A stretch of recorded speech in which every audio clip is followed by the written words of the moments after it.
For more in-depth analysis, especially on the thorny immigration issue, I spoke to Laura Carlsen in Mexico City. She's director of the Americas program of the Center for International Policy.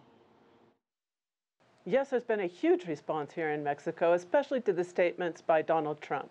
First of all, he comes out and calls the Mexican migrants rapists and vandals. You can imagine what the response was to that. And now he's proposed formally to build a huge wall along the entire almost 2,000-mile border between the United States and Mexico. So he's created a tremendous amount of animosity here in Mexico. The government won't respond because, as you can imagine, it would be beneath the dignity of a government to respond to those kinds of statements. Laura, do you think this talk impacts bilateral relations with the current leaders of these two countries? And then what happens if the candidate who is speaking out against the other country, in this case Mexico, actually wins the election? I don't think it's affected relations at this moment between the two presidents and the governments, because there's a wait-and-see attitude regarding how close or how viable his candidacy is. And what happens here. Immigration has always been a wedge issue in the United States. It mobilizes racist and xenophobic voters within the United States, and that's always dangerous for relations between both countries. And I think everyone's watching that aspect in particular to see what happens between the societies. Last year, the United States saw a huge influx of migrants, tens of thousands of underage youth crossing the border, mostly from Central America. And it turned out to be quite a crisis, really. Mexico and the U.S. really worked together to handle this. So where do things stand today? Well, today, the immigration crisis in general continues. And the reason that we don't hear so much about it is because the deportations move south.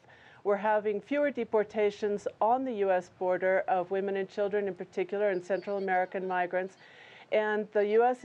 has aided the Mexican government to stop migrants from coming in through the Guatemala-Mexican border. So we've had a huge spike in deportations from the Guatemala-Mexico border. And what this shows us is that border control and a repressive model that treats these migrants as criminals and not as the refugees they are from economic situations, from natural disasters, and from other tragedies in their homeland is never going to work.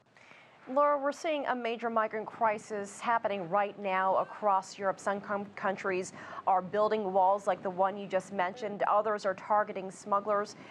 What do you think is the best international approach to dealing with this issue? There's really only one path forward. This is a planetary problem, and it's going to get worse. Essentially, these people are coming mostly from the global south, as we see in our continent and as we see in Europe as well. And they're fleeing situations where life itself has become unlivable. So unless we begin to treat this as a planetary problem, we're never going to solve it. And there's really only two ways to do that. First of all, we have to make the places that they're fleeing from habitable again. We have to assure that people there have a way to make a living, a way to make a decent living, and for their children to grow up. And secondly, and as part of that, we have to recognize that that means we have to share more. There's a vastly unequal distribution of the Earth's resources on this planet, and it's one of the major causes of the immigration crisis that we're seeing today.